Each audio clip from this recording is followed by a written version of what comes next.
es verdad. Pues reprimamos esta fiera condición, esta furia, esta ambición, por si alguna vez soñamos.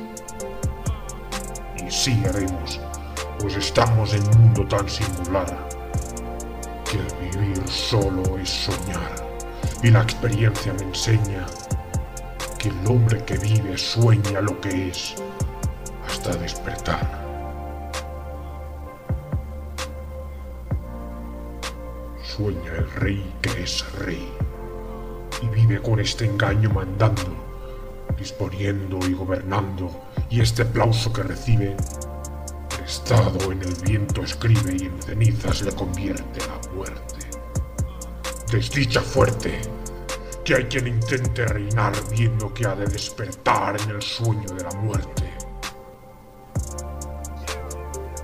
Sueña el rico en su riqueza, que más cuidados le ofrece. Sueña el pobre que padece su miseria y su pobreza. Sueña el que a medrar empieza.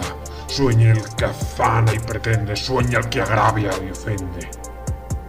Y en el mundo, en conclusión, todos sueñan lo que son, aunque ninguno lo entiende.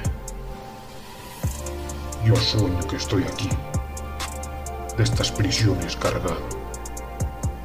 Y soñé que en otro estado más lisonjero me vi. ¿Qué es la vida? Un frenesí. ¿Qué es la vida? Una ilusión, una sombra, una ficción. Y el mayor bien es pequeño,